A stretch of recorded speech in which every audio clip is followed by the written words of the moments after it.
seu recado. Você agora não está sozinho. Fernando Sérgio está aqui ao lado, no seu somzão ou no seu radinho.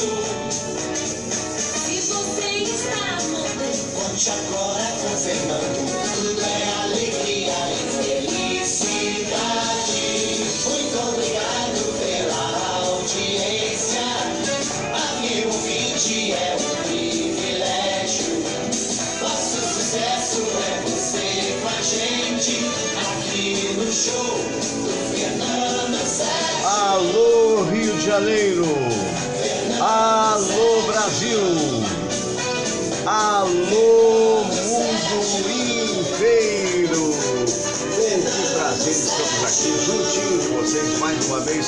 Bom dia, mas bom dia mesmo. Alô Simone Tavares, bom dia.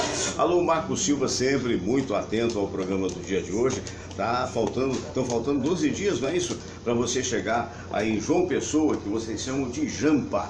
Eu não sabia não, porque lá em Belo Horizonte a gente chama de BH, Juiz de Fora a gente chama de JF. Aí quando você botou Jampa, eu falei, o que é Jampa? É João Pessoa, tá certo, evidente. Alô Marco, então um abraço, daqui a pouco ele vai pegar a estrada, olha, vai com calma, eu sei que essas estradas norte-americanas são lindas, né? Não tem buraco, e no geral, mas não custa nada ter atenção para você chegar inteiro, né? Abração para você. Alô Rodrigo Oliveira. Olha, o Marco dizendo, tô chegando. Pois é, eu queria lembrar você que este programa é uma oferta das espadascatana.com.br. São autênticas espadas samurai importadas do Oriente que chegam em qualquer parte da sua casa. Vai botar na sala. Chega em qualquer parte do país, né? É só você acessar espadascatana.com.br. Espadas Katana, perdoe a nossa falha. Falar em perdoe a nossa falha, esse programa é um programa ao vivo, eventualmente eu tenho na câmera que é Samira, você sabe que quintas eu não tenho, porque ela tem lá a sessão dela de fisioterapia, né? Muito bem, então acontece o seguinte, então eu faço a própria câmera, e eventualmente eu falho no fazer o trabalho, né? Mas eu quero dividir com vocês até as falhas. Ontem eu estava vendo a Ana Maria Braga, parabéns Ana, ela voltou e Deus permita que se recupere cada vez melhor. Então estava vendo, acabou o programa, eu ou vejo o meu programa ou vejo um trechinho do programa dela. E aí, de repente, ela chamou um repórter, por sinal, bom repórter, olha, vai falar não sei de onde. Aí entrou a repórter e entrou falando, mas ninguém ouvia o som.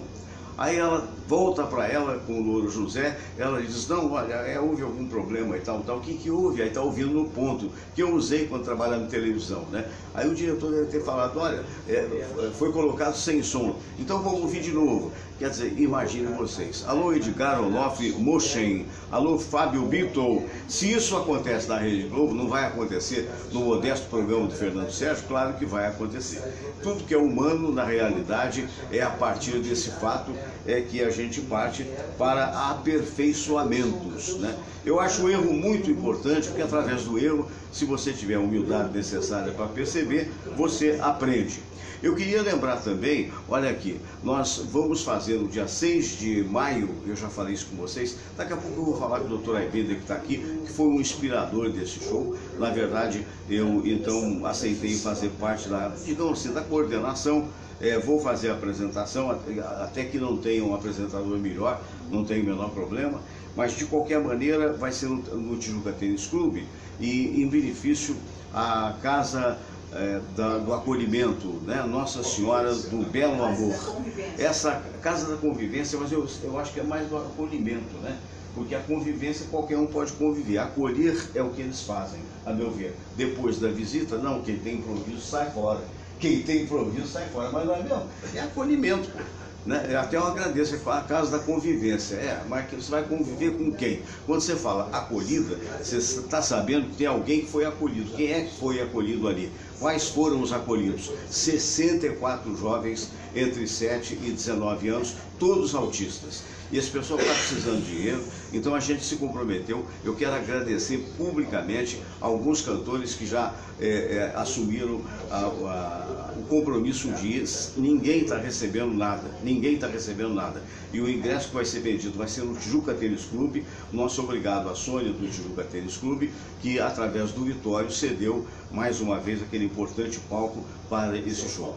Brevemente eu vou falar mais proximamente do show, mas nós já temos garantidos Letícia e Vanessa, um beijo para as meninas. Nós temos o Carlos Cola, que é um dos maiores compositores da música popular brasileira, mais de 3.500 músicas compostas. Ele que é advogado e deixou a carreira de advogado para uma carreira de sucesso na música brasileira. Vamos ter o Nenel, vamos ter o Luizinho Campos, que a informação veio através do Aibinda, a Marion Duarte, a Tânia Malheiros, enfim, vai ser uma turma de artistas, Chico Dong e Luiz Wagner, que são extraordinários.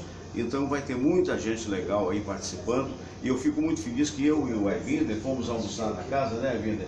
Nós fomos almoçar lá na casa da convivência e daqui a pouco é impressionante o trabalho, né? Depois a gente vai falar isso logo aqui na abertura, né? Eu vou primeiro cumprimentar os meus queridos amigos, não custa nada, depois eu volto que eu tenho que me estender um pouquinho aqui. Aibinda, impressionante, bom dia, né? Bom dia. Não é verdade o trabalho lá feito pelos amigos? Eu, na época de estagiário, eu ia muito nesse tipo de clínica trabalhar lá. Certo. E essa daí me surpreendeu. É totalmente diferente em qualidade, atendimento, luxo. Luxo não, Adequação. Adequação. Salas próprias para fisioterapia, uma academia de ginástica belíssima. Diga-se que a origem é da Igreja Católica, né? O padre ali da Igreja Santo Afonso aqui da Tijuca. É o padre que é o comandante lá. E tudo que se deu ali foi doação. Tudo doação. Tudo foi, a diretoria muito dedicada, são pessoas abastadas e dedicadas também. Verdade. Que fazem um trabalho maravilhoso. Profissionais, fisioterapeuta, terapeuta ocupacional, dentista, teatro, camarim de roupa. E o detalhe é o seguinte, para crianças carentes. Todas carentes. Ninguém paga nada. Não. Ninguém paga nada. E uma ótima alimentação. É verdade. Meu caro Pedro, bom dia, doutor Pedro Carlos, professor, malabarista, mágico. Não, nem tanto. Ainda... O professor já está de bom tamanho. Ser professor no Brasil tem que ser mágico. Apesar de que para ser professor hoje em dia no Brasil, você tem que ser mágico e malabarista. Por isso que é verdade. E principalmente por causa do salário, de um modo geral, né? Não, o professor ganha bem. Ganha bem, né? Ganha Tá bem, certo. bem pouco. Seja bem-vindo, amigo. Olha ele aí, o doutor Cícero Munhoz, diretor médico do Hospital Alemão do Amparo. Bom dia, doutor Cícero. Bom dia, Fernando. Bom dia, internauta. Eu fico muito feliz de ver esse tipo de obra, né? Porque eu já... rapaz, é fantástico mesmo o trabalho deles. Quase 30 anos, 25 anos, sei. Que eu não tenho uma convivência assim, muito próxima, mas quando eu posso eu vou lá naquela obra fantástica que é o Lar de Frei Luís também. Certo. Do qual sou um humilde colaborador e é uma obra também extraordinária para crianças e idosos, né? Fora a parte espiritual que eles fazem, um trabalho muito bonito lá em Jacarepaguá, na Estrada da Boiúna. Eu já fui lá fazer palestra na Cidade dos Meninos, não em Jacarepaguá, mas ali pertinho, né? Ali em Duque de Caxias, né? Num centro espírita que tem lá, muito bonito. E tivemos também, e são obras assim também. São obras que ninguém divulga. Né? Hoje em dia, só divulga quando precisa. Está ter pessoas que se preocupam com o próximo, né? É verdade. Eu vou ficar aqui só um minutinho, depois eu vou para lá, porque chega o momento da oração. E acontece o seguinte, eu estou divulgando os livros que estão aí em nova edição, né? E são livros de minha autoria. Já estou com um livro aqui pronto, mas vai demorar um pouquinho, talvez para o ano, que é questão de comércio, de mercado, de trabalho, né? Então esse livro você encontra, é o Vida e Sucesso, você encontra nas lojas americanas, você encontra no Ponto Frio, mas o importante é você fazer isso aqui. Com licença, deixa eu fazer aqui. É esse livro aqui, ó. Fernando Sérgio, Vida e Sucesso, uma visão espiritualista e ecumênica do nosso tempo. Muito bem, esse livro, ele nasceu como eu falei, de mais de 30 mil cartas que eu recebi ao longo dos 40 anos do Rio de Janeiro, de pessoas pedindo opinião. A pessoa conhece o comunicador, qualquer que seja ele, portanto eu não sou especial por isso, e eventualmente acha que o cara tem alguma ideia que possa dar no problema que ela vive. E então o que acontece? Começou na Rádio Bandeirantes, a bem da verdade, né? Na época minha, Haroldo de Andrade, Paulo Lopes, a quem eu mandou um abraço na Rádio Capital, enfim, Bianchini. E então a gente tinha que de alguma forma enfrentar um negócio difícil, que era às 6 da tarde com o Júlio Lozada, meu querido amigo, que conheci, uma pessoa ótima, maravilhosa, que tinha uma audiência extraordinária. Fez história, então na época o Pérez falou, Fernando, que era o diretor nosso, Pérez Leal, falou, Fernando, o que nós vamos fazer para poder enfrentar? Eu falei, só, não pode fazer igual, né? Porque a Ave Maria é a Ave Maria dele, né? Não tem como. Então a gente vai fazer a palavra amiga. E essa palavra amiga, isso nos idos de 82, 83, quando nasceu a Rádio Bandeirantes, né? A palavra amiga, o que é? Partindo da nossa tentativa de ser idôneo, né? De ser sempre sincero, dar uma opinião, se a pessoa escrever, tudo bem. Olha, nós tivemos naquela época de umas caixas de acrílico desse tamanho, cheias de cartas. Hoje não tem mais isso, né? Porque hoje é tudo e-mail, né? Hoje é tudo e-mail. E aí, o que acontece? A pessoa gosta do comunicador, poderia ser qualquer um, acha que ele tem certa habilidade para falar e joga um problema, muitas das vezes com pseudônimo. Mas o importante é você dar uma opinião. Por que eu digo que a opinião não é conselho? Porque a opinião é uma coisa que você segue, se quiser. Agora, a opinião, eventualmente, pode ser advertente para alguma coisa. Né? E através desse quadro a gente conseguiu muitas coisas mesmo do ponto de vista de graciosidade para a população. Muito bem, então eu estou lendo o livro porque a Elizabeth, um ouvinte nossa de Cascadura, um dia encontrou comigo no metrô e disse assim, puxa, mas por que você está fazendo aquele programa e não faz mais a palavra amiga? E detalhe que a palavra amiga era de improviso. Não é, eu creio muito na minha mediunidade, eu creio muito na minha percepção parapsicológica e creio muito na capacidade sincera de ser, independentemente de. Mas esse livro foi escrito, né? Esse livro foi escrito. Então, é curtinho, eu vou apenas ler. Ontem eu li o primeiro, o segundo, eu vou ler o terceiro, como se fosse a palavra amiga, né? Os Espíritos Santos de Deus. Você diz frequentemente que o Espírito Santo representa a grande falange dos Espíritos santificados de Deus que se comunicam com a gente. Existe alguma passagem bíblica que justifique essa afirmação? Na época, a minha resposta foi essa. Era gravado, depois a gente transcrevia, né? Sim, amiga. E a seguir estão duas. Porque é impossível, já é a parábola, porque é impossível que os que já uma vez foram iluminados e provaram o dom celestial e se tornaram participantes do Espírito Santo. Depois, porque Deus não é injusto para se esquecer de vossa obra e do trabalho do amor que, para com o seu nome, mostrastes enquanto servistes aos santos Espíritos e ainda servis. Epístola de Apóstolo aos Hebreus 6.4-10. Então o que eu quero dizer é o seguinte, a história da Bíblia, para você ser um exegeta, você tem que estudar a Bíblia. Eu estudo a Bíblia a vida inteira, praticamente. Eu comecei aos meus 16 anos de idade, quando eu tinha 3 horas de programa, que era mais musical, não tinha ainda o lustre cultural que eventualmente eu possa ter, e na realidade então aproveitei para ler tudo, de Bíblia até todo o Pentateuco espírita. Nossa, perdi a conta de livros. E no caso da Bíblia, você tem que estudar, porque é um livro importante, é sim importante, mas você não pode abdicar dos outros livros, nem aqueles que eventualmente a contestam, porque faz parte da sabedoria e do crescimento da pessoa. Então isso é que é fundamental. E você perceber, como eu disse ontem, com relação àquelas passagens bíblicas, que a Bíblia foi escrita em aramaico, depois ela veio para os hebreus, depois dos hebreus ela se dissemulou pelo mundo. Então muitas coisas que estavam ali originais deixaram de ser originais. Então há que se estudar. Não que a minha conclusão seja correta, não tenho essa preocupação. Vá você estudar. Mas não acredite só porque eu estou te dizendo. Vai você buscar a tua razão. Então, basicamente é isso. Nós vamos agora para aquele momento de oração, e então, se você puder, vai lá no Mercado Livre, que é a maneira mais fácil de achar o livro. Ele custa R$ 21,90 e é dividido em 2 vezes para você pagar com facilidade, tá bom? Então nós vamos lá, a prece de Cáritas, depois vamos para o debate. Deus nosso Pai, que sois todo poder e bondade, dai a força àqueles que passam pela provação. Dai a luz àquele que procura a verdade. Põe no coração do homem a compaixão e a caridade. Deus, dai ao viajor a estrela guia, ao aflito a consolação, ao doente o repouso.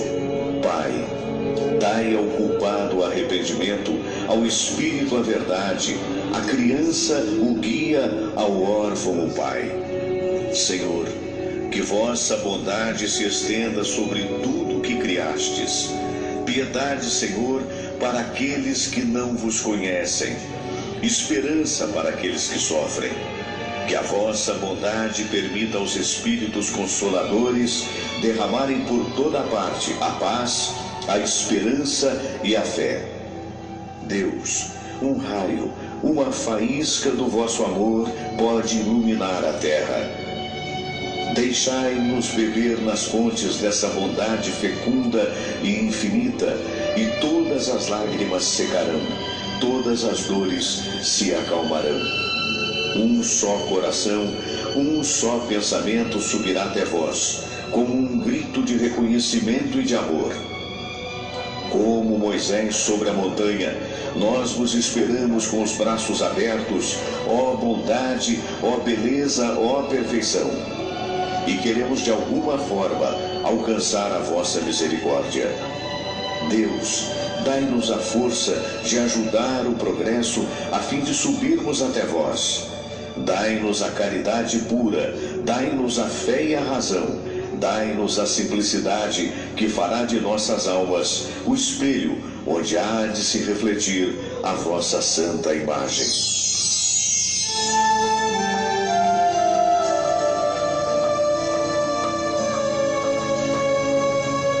Pai nosso que estais nos céus, santificado seja o vosso nome.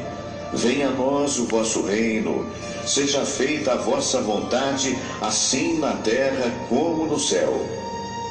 O pão nosso de cada dia nos dai hoje.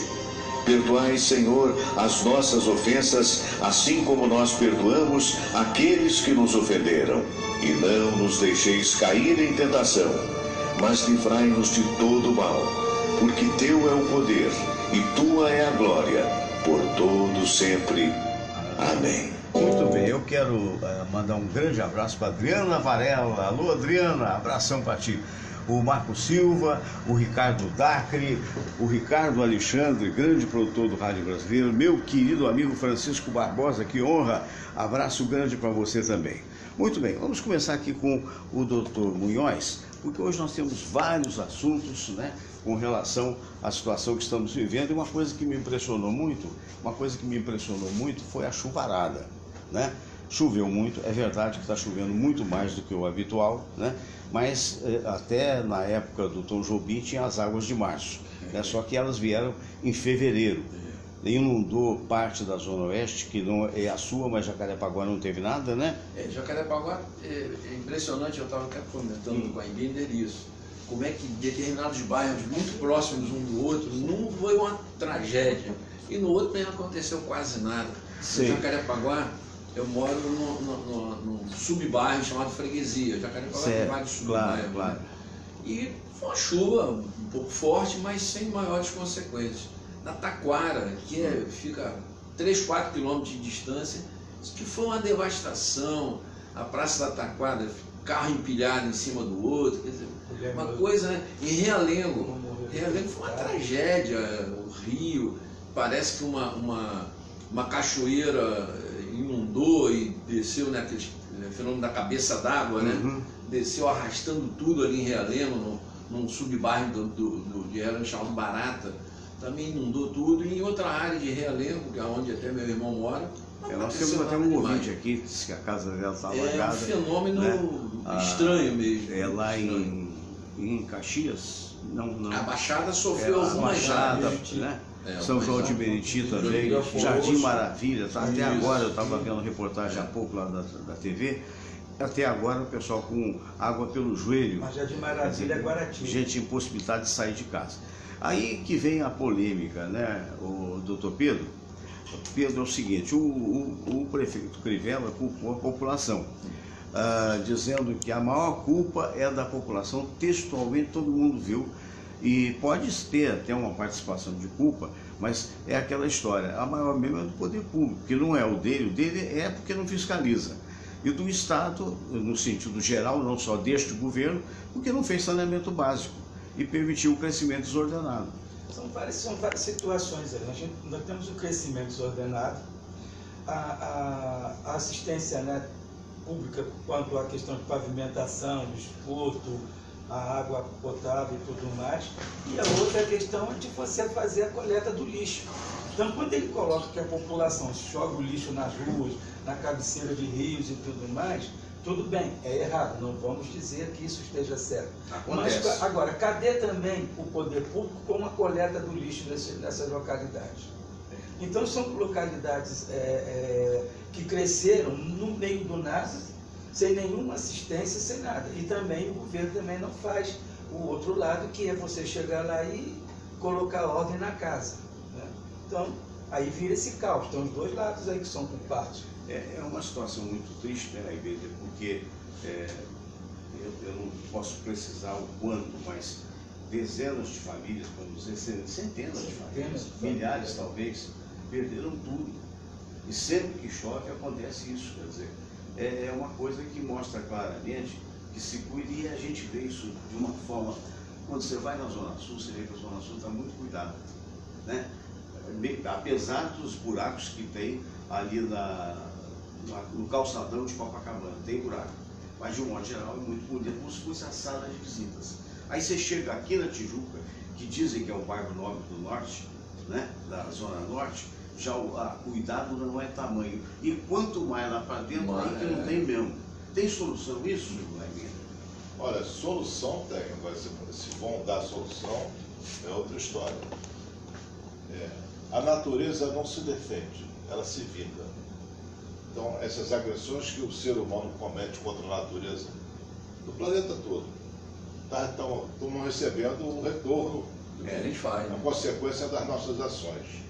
E não é só aqui no Brasil, você vê na Europa, enchentes, Londres, Olha a Veneza que aconteceu aí Veneza, agora. todo lugar está acontecendo isso. Eu acho que é uma vingança da natureza.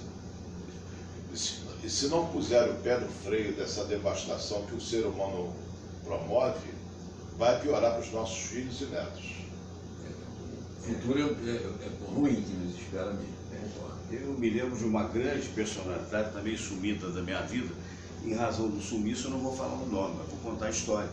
Que é uma pessoa muito rica, político, e que, na verdade, tem um talento extraordinário.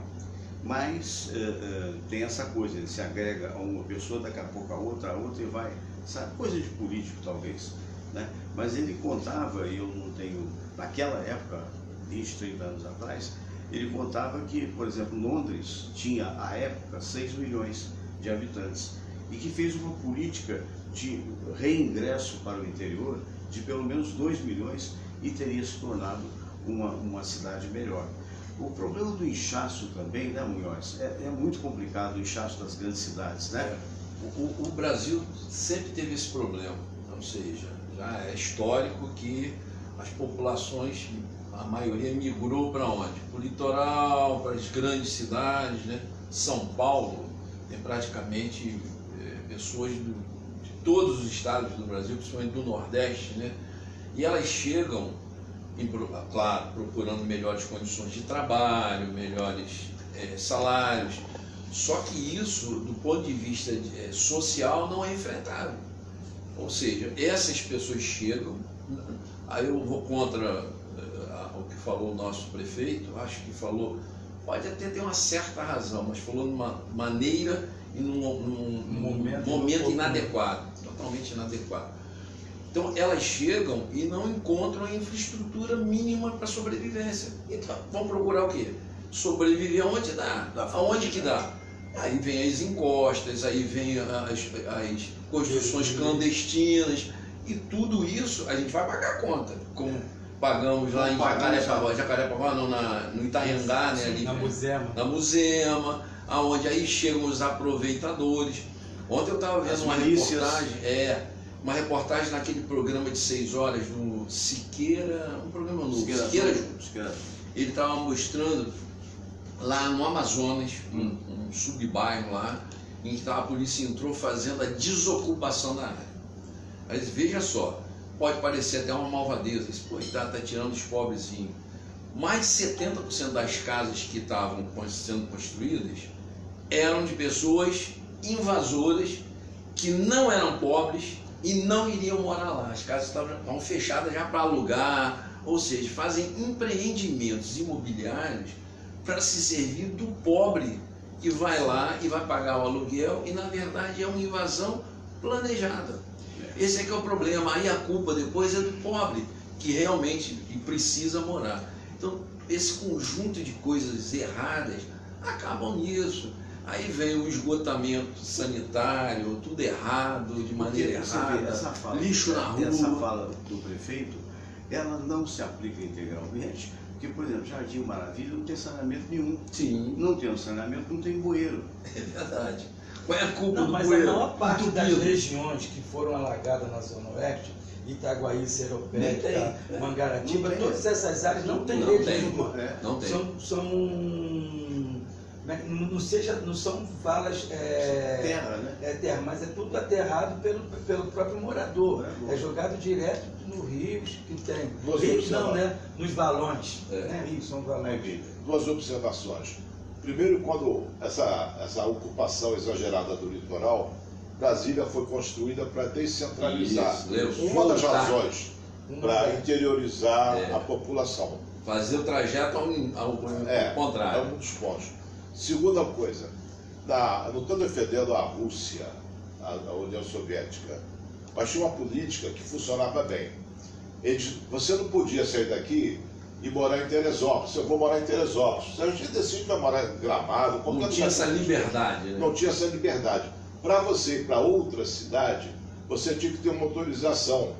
Tinha que ver se tinham hospitais suficientes para aquela nova população, escola, polícia e tudo. Ah, mas isso é teoria. Não. A Cristina Onassis, a filha do mega milionário Onassis, era casada com um cavaleiro. Desse pula cavalo aí. Cavaleiro não é cavalheiro com H, não. Cavaleiro. Gente importante. Quem mudar de cidade não pôde. Não deram autorização. Não, você não pode se morar para lá. Não temos capacidade para absorver mais gente. Então, essa limitação é impositiva, mas manteve a ordem e preservou muita vida, provavelmente. Mas a União Soviética acabou. Se manteve a ordem, esse era o ideal. Por que a União Soviética acabou? Mas o nome da União Soviética é uma coisa, a Rússia é outra. E não acabou por isso. Mas ele falou aqui de ser a União Soviética como Rússia. Mas a União Soviética. A União Soviética que ele falou. Não, eu falei União Soviética. Na época era a União Soviética. Na época era a União Soviética. E não acabou. Acabou o comunismo. Não. A União Soviética era a Rússia agregada com vários países. Você acha que eu não sei? Não, eu sei disso que você sabe. Só que eu falei, então. Mas quanto a Rússia... Se é tão bom, eu acho que não, porque isso é autoritarismo e não pode haver, tem que haver liberdades, é o princípio básico da democracia. Então o que acontece? Se você fizer isso é muito bonitinho, mas tem um que manda em você e acabou.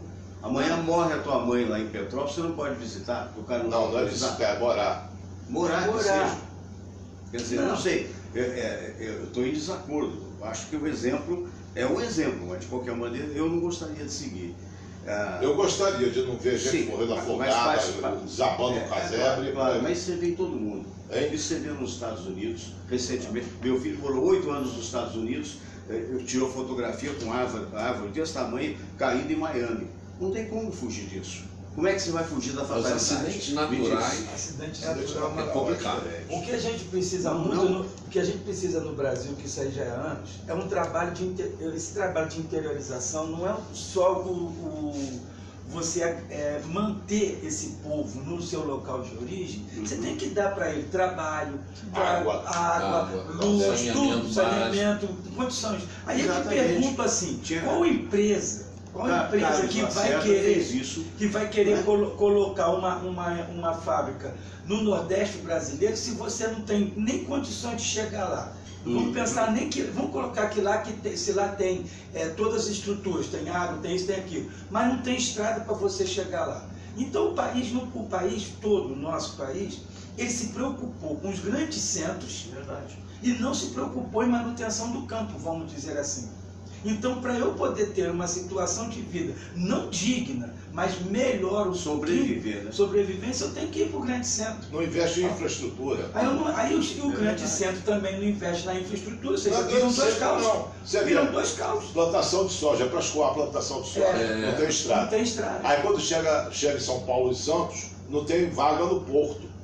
Cada navio para esperando lá fora. Então, a falta de infraestrutura trava o país. A falta de investimento em tecnologia e educação trava o país. Tudo isso. Você pega basta botar 30 bilhões agora para político. Você pega a estrada que liga de Mato Grosso, Cuiabá, até Belém, né, a estrada, ela é mão dupla e a largura da estrada é mais ou menos a nossa Conde de Bonfim aqui.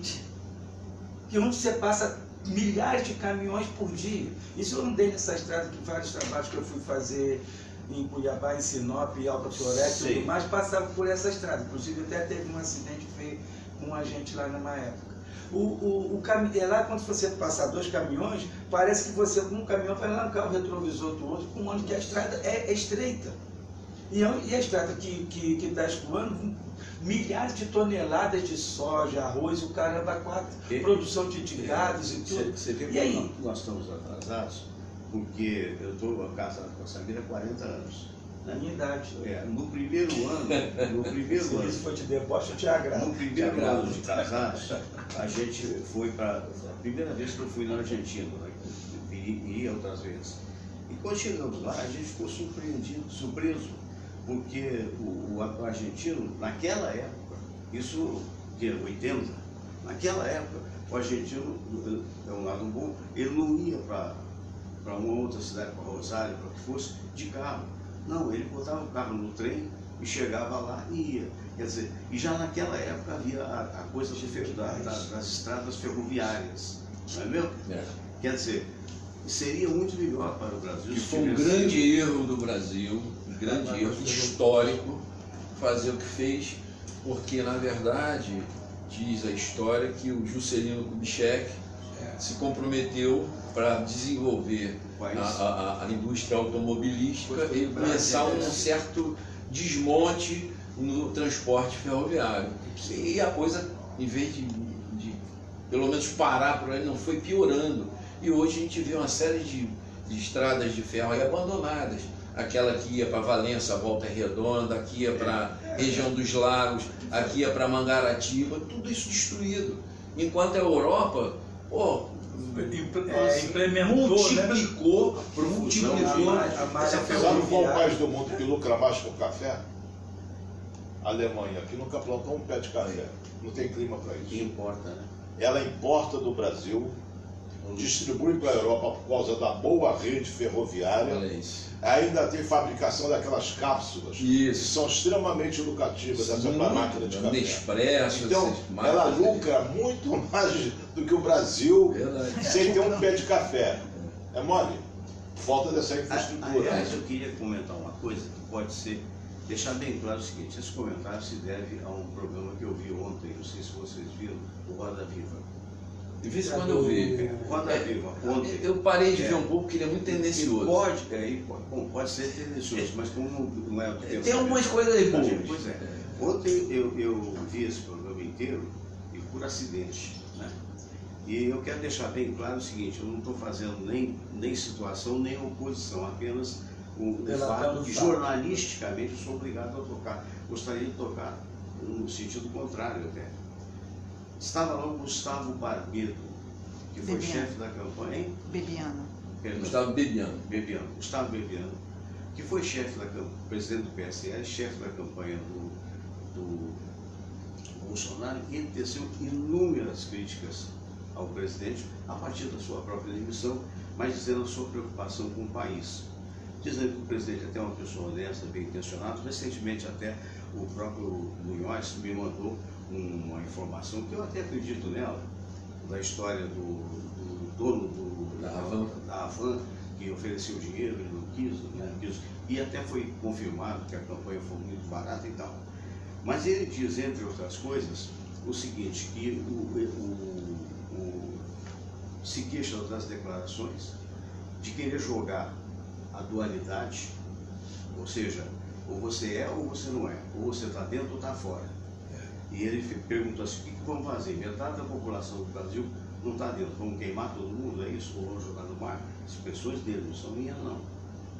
Por outro lado, ele atacou o Carlos Bolsonaro, dizendo que o pai não tem autoridade, não tem, enfim, não tem controle do tal Carlos Bolsonaro, e que ele teria que cuidar muito mais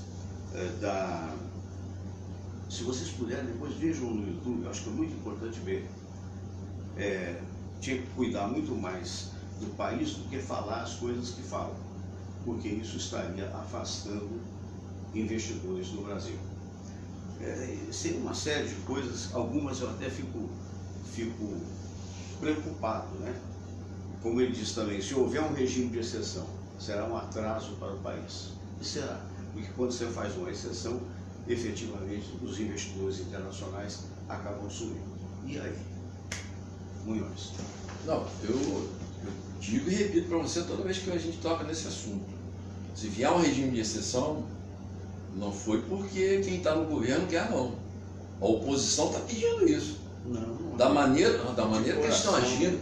Fernando, eu digo e repito, oposição não pode ser perseguição. Oposição está ali para fiscalizar, apontar os defeitos. Agora, não, se ele é a favor, eu sou contra. É assim que o governo funciona hoje.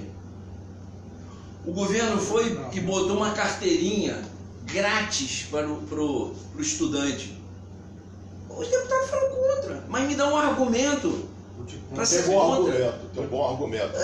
Por exemplo, esse dinheiro que não vai ser, que o pobre vai poupar, vai ser para pagar o plano de saúde dos filhos dos deputados, que já foi até os aumentado, 33 anos de idade. Não, isso está errado. Está errado, né? Tem muita coisa, por isso que eu acho o seguinte, eu não sou a favor nem contra ninguém. Eu sou a favor do que eu acho na minha cabeça que é correto. Se o governo está fazendo o negócio certo, eu vou lá e aplaudo e aperto a mão. Se está fazendo errado, eu falo, olha, na minha opinião isso está errado. Agora, eu não sou um perseguidor. Mas você sabe a minha preocupação? A minha preocupação, Fernando, só para concluir, é que eu nunca vi se fazer o que se fez nesse 1 ano e pouco de governo, nos 20 anos que ficou aí o ladrão e os comparsas. Ninguém fiscalizava, ninguém falava nada. Eu não votei nele e nem na galera dele, mas tentei colaborar como eu pude para um governo melhor, o que não se faz hoje. Existe hoje uma verdadeira, sabe, legião de pessoas que estão aí só para atrapalhar. Essa história que o Aibinho falou dos 30 milhões, chega na náusea. Mas aí eu deixo, desculpa, bilhões, aí chega na eu deixo de náusea. ganhar, né? É o que eu deixo de ganhar. Você está me dando? Não, eu não estou sendo favorecido, então sou contra você. Mesmo sabendo que aquilo que você está fazendo é bom, mas eu não ganho. Mas, por exemplo, vamos analisar esse aspecto aí. Longe de mim ser grande admirador da TV Globo. Foi uma grande empresa que está decadente. Foi, né? Exato. Foi. Mas acontece o seguinte, quem está elogiando é quem está levando o dinheiro que ia para a Globo. Então a Rede TV, a Record, dá licença, que é um comentário livre. Os caras estão elogiando, não mudou nada, mudou só para onde foi o dinheiro. Alocação. Infelizmente, no meio desse tiroteio, o que acontece? Porque a minha crítica, aliás, coincide com a do Bibiano, aliás, primeiro do Bibiano, é o seguinte: estão partindo da premissa, se você falar, parte da imprensa faz oposição, certo? Aliás, a oposição é uma coisa legítima, desde que não seja mentirosa. Mas ainda que fosse 70%, você teria 30% de jornalistas honestos. E não, do jeito que a coisa está, todo mundo que é jornalista não vale nada. Eu estava contando para a Samira. Mas a generalização é grande. Mesma coisa você fala do policial. A polícia é total corrupta. Não é a mesma coisa. Não é. Então tem que ter esse, entendeu? Mas se é 70%, se é 30%, tem que ter a ressalva. Porque senão você joga uns contra os outros. Mas aí é o poder de discernimento das pessoas, Fernando. Aí é o poder de discernimento das pessoas. Qual é o conhecimento que as pessoas têm para poder fazer esse tipo de discernimento? Poucas são. Tem dois tipos, filosoficamente falando, desculpa a palavra filosoficamente. Não. Tem dois tipos de oposição, a metódica e a sistemática. A metódica é aquela assim, bom, isso que você fez está errado, eu não concordo. A sistemática, não importa o que você fez, está errado. Então, isso daí que acontece. E se você é a favor, eu sou contra, certo? E, por exemplo, essa informação da imprensa. Arnaldo Bloch, no Globo, escreveu, próximo da eleição, logo depois, que o mito, ele não era mito coisa nenhuma, era a figura mitológica que achava que era o Bolsonaro. Que criaram esse mito, né? Não, essa palavra é mito. Desconhecendo que a origem do mito é que ele tem a perna fina e no exército era chamado de palmito. Que foi então, mas eles não perdem uma oportunidade para falar mal, verdadeira ou falsa. Esses daí são da oposição sistemática. Olha isso, uma prova do exagero do outro lado, da parte da esquerda, eu acho absurda, é o tal do Freixo. Não, né? O tal do Freixo fez, não sei se vocês viram. Eu mandei para você. Vamos destruir o governo. Não é acabar. Precisamos destruir. Isso é absurdo, gente. Não tem que destruir nada. Você pode concordar, você pode discordar. Eu acho que a discordância construtiva até ajuda, de repente, se a pessoa tiver a oportunidade a refletir. Mas você é um político que pretende ser prefeito de uma cidade como o Rio de Janeiro, falar uma bobagem destas. Pior que eles não apresentam nenhuma solução também, né? Vamos destruir com o que está aí, o que você está fazendo não presta, não interessa, não é bom, apresenta uma solução. Não, você é o que o governo... Como disse o Moro lá na Câmara, o senhor, né, lá, uma excelência daquelas lá, o senhor não tem argumentos nem soluções, o senhor só tem ofensas. O senhor é um desqualificado. A palavra desqualificado caiu muito bem nele. Quando ele foi qualificado. E né? Quando ele foi o cara não falou nada de positivo, nada de objetivo. Só esculhambou. E vai parar de ser na televisão. Aí tomou a resposta que merecia. O senhor não está falando nada, só está ofendendo. O senhor é um desqualificado. Ninguém fez o comentário do que o Bebiano falou. Procede, não procede, por quê? Como é que acontece isso? O cara fica um ano, citou a intimidade de abraçar o cara, e outra coisa, disse que vai processar o presidente, porque, segundo a informação que foi dada pela Roda Viva, o presidente teria responsabilizado uma pessoa da equipe por conta da faca que levou. E aí um daqueles jornalistas presentes disse, e essa equipe, a boca miúda no Planalto, essa pessoa que teria sido responsável seria o senhor. O que aconteceu foi o seguinte, nós estávamos numa cidade perto de Brasília, nós iríamos para outra cidade, e eu falei com ele, presidente, eu tenho que vestir o colete, porque o senhor pode levar uma estocada numa dessas, a gente tem que parar com isso. E ele estava tuitando, ficou, vocês vão ver essa fala, e aí ele para e disse, não, mas nós temos que fazer. Então foi para Juiz de Fora dizendo que o Carlos Bolsonaro desalojou a ele e o outro que faziam a segurança do presidente, da Polícia Federal, parece, para poder ir junto com o presidente. E nessa história, o que eu entendi, vocês vão ver depois, o que eu entendi fez com que ele saísse sem o colete que resultou na facada. Ele negou, que achou um absurdo que essa tese seja desenvolvida e disse mais, que judicialmente vai perquirir o presidente Bolsonaro por essa, segundo ele, injúria. Agora tem uma coisa, será que ele saiu sem o colete de forma proposital ou não? Porque a postura do Bolsonaro, como ele se apresenta, ele faz o que ele quer. É verdade. Então, ele deve deixar a segurança louca. Então, aquela coisa de sair... Agora o Uruguai fez isso.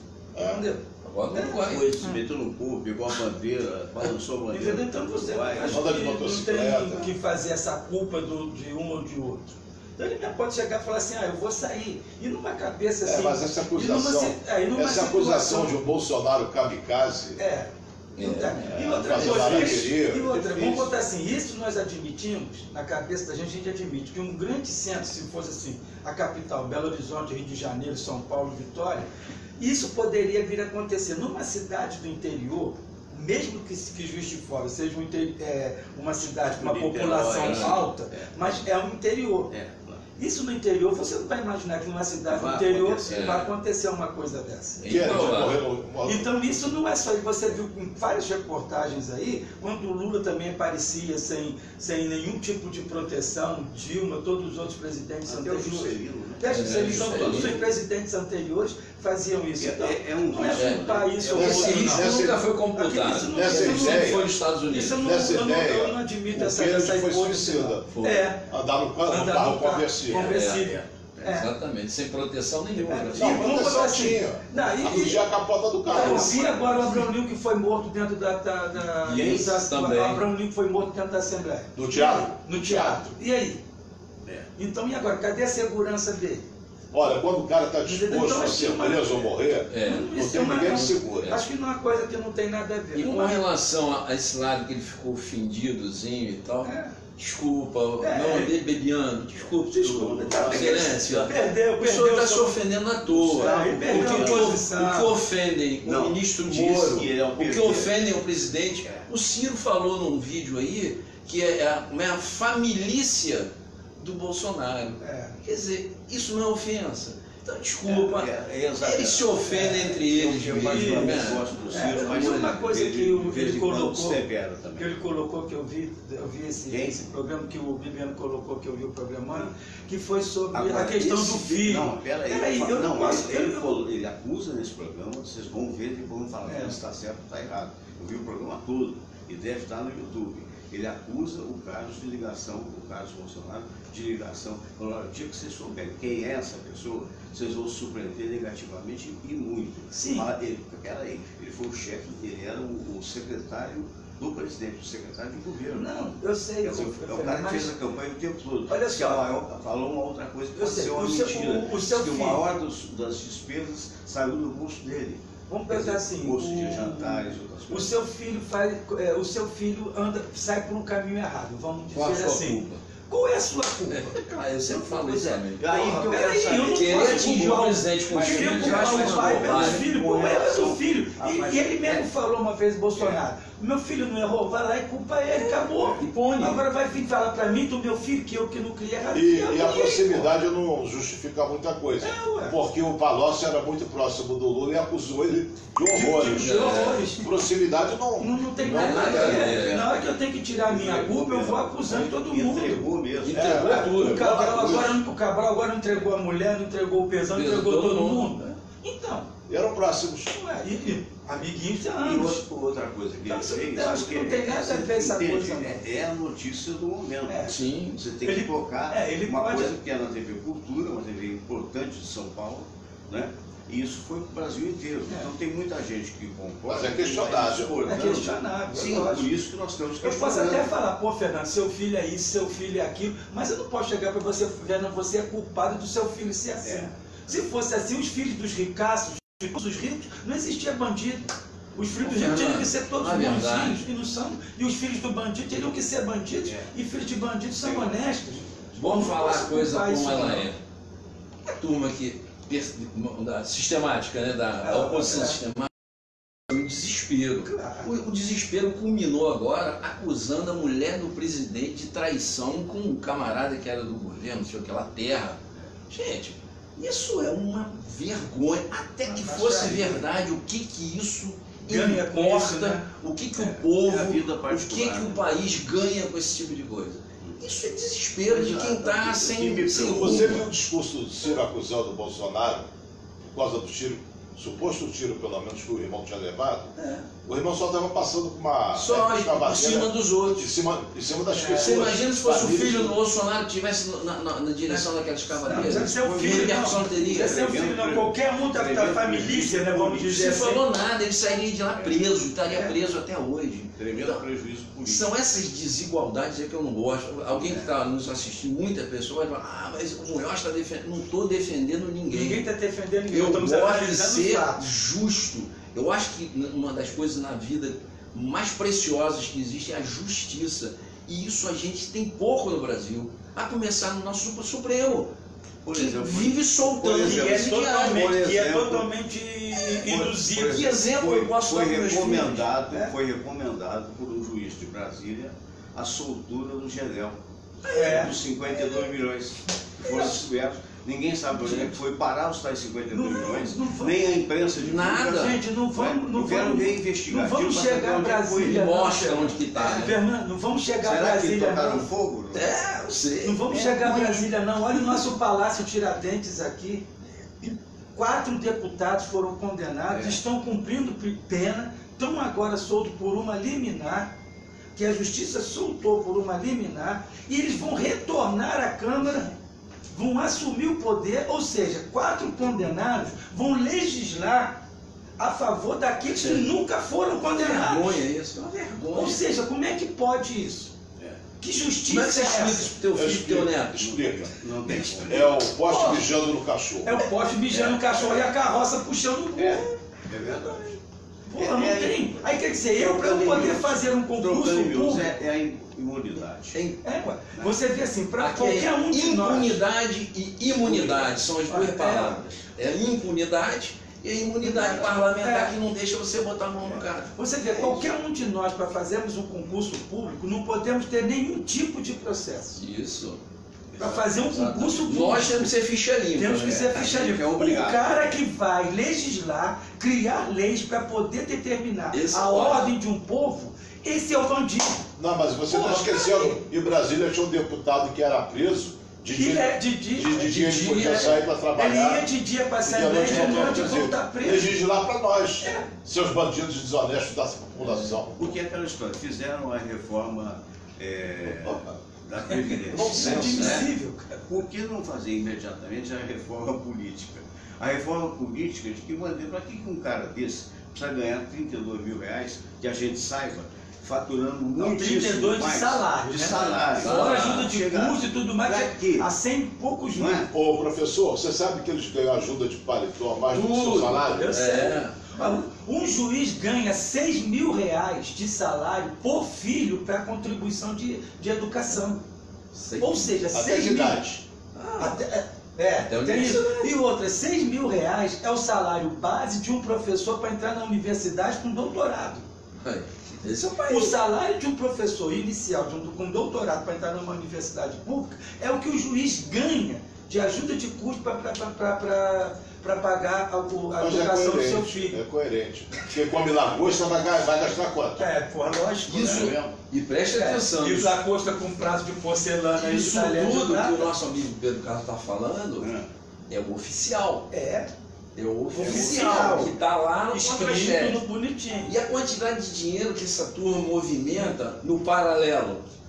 Existe uma. Eu não sei se Teve é um feito. oficial, Munhoz. É. Por exemplo, não é o eu fui com meu filho na casa de um desembargador. O cara, até onde eu sei, é honesto. Aí eu falei, meu filho na Barra da Tijuca, de frente para o mar, como é que um desembargador tem isso e vocês da Receita Federal não veem? Pai, os penduricários são honestos. Tem ué. penduricário, exatamente. Mas que foi assim, olha, um deputado ganha quase 30 mil reais de ajuda de custo para comprar material para o seu escritório. É. E esse 30 mil não é declarado imposto de renda. Nada. Ele ganha ajuda de custo de petróleo, de gasolina, isso que é aquilo que não tem. Tem um cartão corporativo que não declara. Ou seja, É isso que eu o que falo, ele é. declara no pago no salário dele é os 30 mil que ele ganha, mais uma ajuda de custo que ele tem lá. O resto, todos os benefícios não são declarados em imposto de renda. E aí? Foi o que aconteceu agora em janeiro.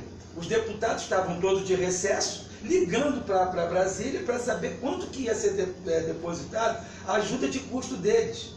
Era 30 mil reais que os caras estavam recebendo sem ir a Brasília, sem nada de férias. Ou seja, como que eu vou receber uma ajuda de custo se eu não estou trabalhando? Porra. Peraí, tem mais Caraca, meu. Aí para eu receber o meu salário... Tem um comentário agora a Isso muito respeito me da localidade, da municipalidade.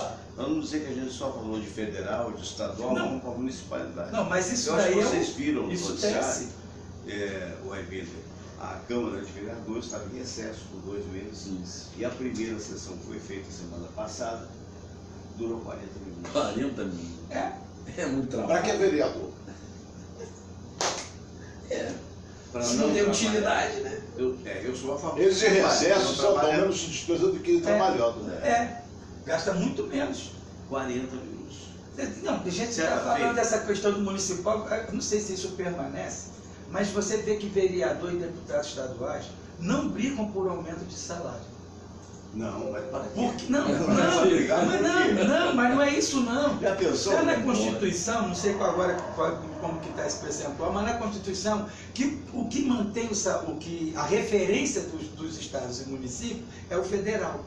Então, na hora que aumenta o salário do deputado federal, automaticamente o legislativo Aumenta o federal resto. Efeito aumenta cascata. Então, para que eu, vereador, vou brigar por um aumento de salário? Eu tenho que fazer o Munhoz, que é o deputado federal ou senador, aumentar o salário dele. Porque o salário do deputado estadual é 80% do federal e o vereadores é 80% do deputado estadual. Então, o município, vamos botar um município Japeri aqui no Rio, que é o município mais pobre do estado do Rio de Janeiro, que não tem renda para nada. Nem deveria ser município, né? Aí você fala assim, se um deputado estadual ganha 30, federal ganha 30, o deputado federal, 8 vezes 3, 24, ganha 24. 8 vezes, vamos colocar, arredondar, 20, 8 vezes 20, 16. Ou seja, um deputado estadual ganha 16. Um vereador, 8 vezes 10, 8 mil.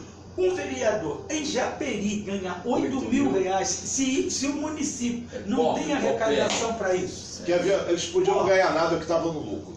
Vou dar um exemplo. Tira o salário e põe só. Não, tira o Como era no antes. esporte. Como era antigamente. Tira o salário e põe Esporte só. não, por amor. Por amor. Vou dar um Tira o exemplo. salário e põe Um só. amigo nosso, que eu não vou dar o nome, ele foi apresentar um projeto lá na Câmara dos Vereadores. Vocês conhecem ele, podem confirmar isso com ele. Foi apresentar um projeto de uma obra que eu também não vou falar porque entrega o cara. Aí fez maquete, tudo, e levou lá para a Câmara. Disse, olha, precisamos, os senhores aprovam, pá. Aí foi para cada vereador, disse, não quero nem ver, 150 mil. Olha só. Não precisa nem ver. Não, vou contar 2 histórias assim sem dizer nome. Né? Por quê? Olha, Se gente, eu ganhar 150 mil, na minha tá carreira acabado. inteira de radialista e jornalista, eu nunca tive um processo. Pode ser que eu venha a ter de hoje para frente, mas nunca tive. Por quê? Porque você tem falas que você sabe, mas não tem como comprovar. Há 20 anos atrás, um amigo que tinha sido deputado federal, não estadual, e que tinha perdido a eleição, nós descíamos no elevador da Rádio Tupi. E havia um colega nosso que tinha sido recém-eleito. E eu, na época, 20 anos atrás, parece, não tenho certeza, a memória também já vai meio fugidinha, mas eu falei com ele assim, fulano, o cara vai ganhar, ele ganhava 5 mil na rádio, essa pessoa vai ganhar 16 mil. Aí esse que já tinha sido, cujo um amigo nosso foi chefe de gabinete dele, olha para mim e disse assim, você está enganado, ele vai ganhar 76 mil. Isso há 20 anos atrás. Passados 3 anos, com uma pessoa que foi braço direito de um determinado governador aqui do Rio de Janeiro, que deixou a política, estava lá, né, participando lá dos trabalhos, e numa conversa informal, eu perguntei para ele, disse, olha, o cara de fulano foi secretário, fulano foi secretário, quanto é que ganha o secretário? Ele disse, olha, naquela época, Fernando, o secretário do Estado ganha 11 mil, mas nenhum deles ganha menos do que 100 mil. A mais eu não perguntei, a mais não me explicaram. Mas é assim. Aí eu falo para você ficar 4 anos como deputado estadual com toda essa mordomia, você Você precisa fica trabalhar rico. mais. Para a miserabilidade. É, da trabalha vida 4 brasileira, anos você sai rico. O e cara quer precisa se roubar. eleger, o cara não quer fazer projeto para ninguém, ele quer ser demagogo, que a história, na maioria das vezes, mostra isso. E tem um outro agravante aí que eu vejo assim. Você tem que trabalhar quantos anos para se aposentar? 30 anos era, né? Um deputado só tem que trabalhar 2 legislaturas. Ou seja, se ele for eleito, É outro Ele absurdo. foi 8 anos eleito. ele está aposentado. como é que se fala? 2 mandatos seguidos, né? Em 8 Pode se anos. aposentar, ou seja, em 8 anos. Estamos O senador basta um mandato só, É. 8 anos. Aí quer dizer, pô, então eu não vou me candidatar a deputado para poder fazer alguma coisa. Vou me candidatar a deputado para em 8 anos eu aposentar e ter meu salário direto. E aí? Agora a gente está falando de Porque você tem que trabalhar esse 30 dinheiro anos. que a gente está comentando aqui, uma boa parte dele não pode ir legalmente, né, para o imposto de renda, não Um pode. abraço para o meu filho Marcelo Piuí, que está vendo, Marcelão. Um abraço para você, grande promotor lá de Niterói, mandando um Um abraço. abraço. Vai lá.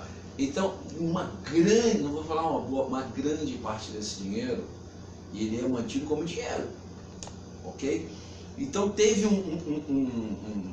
não sei se é fake ou se isso realmente vai prosperar, existiu um pensamento do governo de mudar as cédulas num período de 1 ano.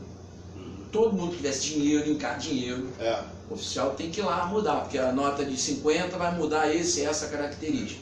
Em 1 ano aquela nota velha não vai de papel velho. Não dá para lavar. Isso é uma forma de que quem tem dinheiro fora, ou quem tem dinheiro que precisa entrar no país, não vai entrar. Porque para entrar, para ele trocar dólar por real, ele tem que Não vai explicar de trocar. onde veio o dólar. E ele não vai trocar.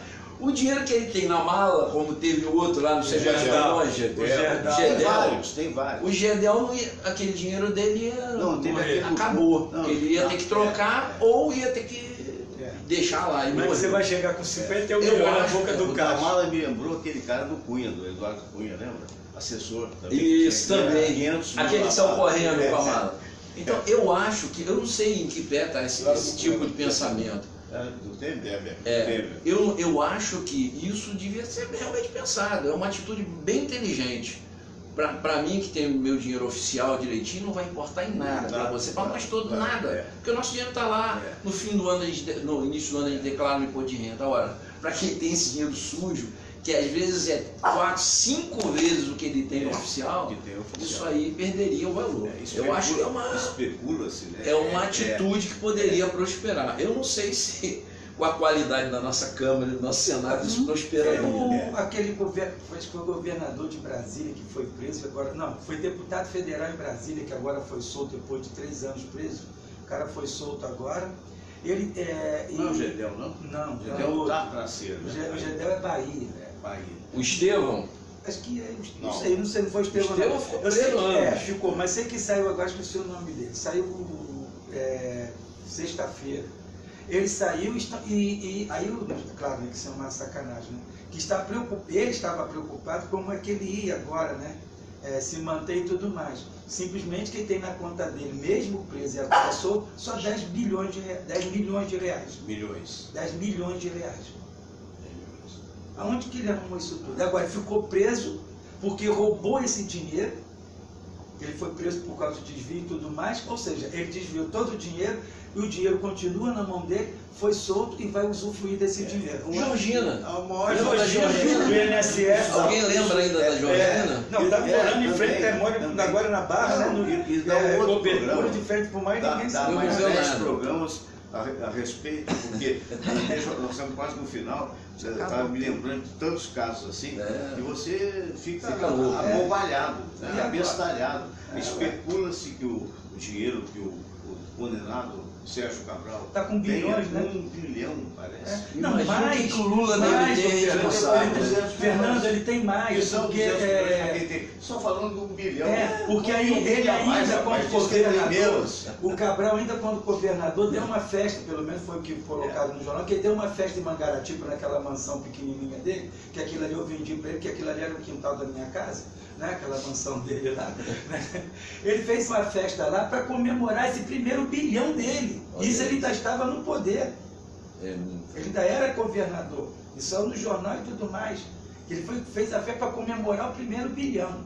E ele comemorando, promovendo uma festa, comemorando o bilhão sem gastar um tostão, porque todo mundo promoveu a festa para ele. Pedro, prazer tê-lo você aqui mais uma vez.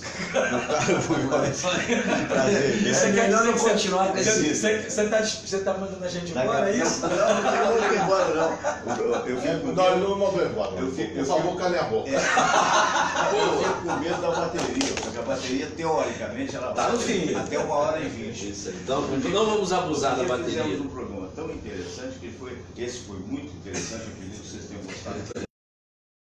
Deu 1h10 e puf, caiu, não teve fim o programa. Não, e outro que nós dois estávamos, só nós dois temos chala, né? A máquina descarregou, o cara tem que lá, mudar. e a gente fazer em duas partes. Não, e a gente xingando a máquina, coitada, a máquina estava no vivo. Meu caro Emílio, a sua despedida e para as pessoas que queiram saber dos seus cursos, o que devem fazer. Bom, em primeiro lugar, o mais importante para mim, de certa forma, é o evento no dia 6 de maio que você anunciou no início do programa. Você é o inspirador, você que foi o idealizador. Eu me motivei bastante pela causa. Eu já fiz esse trabalho anos anteriores e eu me senti muito bem, me enriqueceu, embora não tivesse recebido dinheiro, fiquei muito mais rico. Que bom. Segundo, meus cursos estão abertos para o público. Quartas-feiras na Livraria Eldorado, na Praça Santos Pena, Conde Bonfim 422, de 2h30 às 4h, amanhã. Meu curso na Praia do Flamengo também está aberto ao público. Na quinta-feira, de 2h30 às 4h, Praia do Flamengo 66, sala 310. E quem tiver necessidade de uma orientação psicológica gratuita, pode me procurar amanhã, quarta-feira, no Instagram, @psicólogoaimbinder, 8 horas da noite. Faço uma live, eu estou ao vivo, eu e o professor Sérgio Monteiro, Um abraço para o Sérgio. orientando as pessoas. Muito bem. Meu caro professor Pedro Carlos Pereira, gostou da pronúncia lusitana? Pereira. Fernando, tudo que a gente conversou hoje aqui, assim, para muitos parece deprimente, mas não, é uma Mas é o realidade. seguinte, o último Eu acho que vale a pena. Mas bom dia a todos, boa semana e que Deus nos ilumine a cabeça desses homens Todos, que estão né? dirigindo o nosso país mais ainda. É verdade. Meu caro doutor Cícero Munhoz, né? Meu querido amigo, grande médico, né? Cardiologista e atual diretor médico do Hospital Alemão do Amparo, né? Como é que está aí no hospital? O recado final. Primeiramente, agradecer mais uma oportunidade aqui, né? A gente aqui sempre aprendendo, né? A gente sempre aprendendo todos nós aprendendo, né? E com relação ao hospital, o hospital fica na Rua Estrela, ali no Rio Comprido, né? Um hospital centenário, está completando agora, daqui a 2 meses, 108 anos. Agora tem ambulatório também? Agora a gente está começando já o projeto dos ambulatórios. Medicina popular, né? Mas em consulta popular, até junho, julho, isso aí deve já estar em funcionamento. E aumentando a capacidade também com a recuperação de mais uma sala cirúrgica. A gente tem 8 salas lá e faz uma média de 700 cirurgias mês. Então é realmente um hospital basicamente cirúrgico, tanto para os médicos quanto para os bucomaxilos, né? Você estava falando no Beto Aquino, que é dentista, né? É aberto também. Um abraço para a doutora Reni Kercher também, que é uma excelente, minha dentista. Aliás, o Beto poderia ser também, porque o homem é muito bom. Isso, e se o Beto tiver colegas que fazem cirurgia lá, o nosso hospital está aberto também aos cirurgiões bucomaxilo. Perfeito. Muito obrigado a vocês por ter vindo. Minha gente querida, estamos chegando ao final. Mandar um abraço para a Eliane Santos, para o Renato Dacri, né? Na medida do possível, a gente vai falando dos nomes. Outro dia até o Marco falou, Fernando, por que você não fala mais nos ouvintes? É porque não dá tempo, porque os assuntos, basicamente, é um programa de debates, né? E se a gente fala na medida que vão os nomes aparecendo na tela. Amanhã nós teremos aqui aquele monge budista, né? Amanhã é sexta-feira? Não, é sexta-feira. Quarta. Sexta-feira. Então é outro papo. Amanhã programa surpresa, que de cabeça eu Tem não tenho. remedinho de memória. Olha, tá vendo? Memorial. Olha, um abraço grande a todos. Isso é que faz a idade, entendeu? Um perde a memória e o outro reclama. Isso é um problema de vaidade sua. Isso é vaidade sua. Vaidade. Dá um astê, gente. É muita bobeira para um programa só.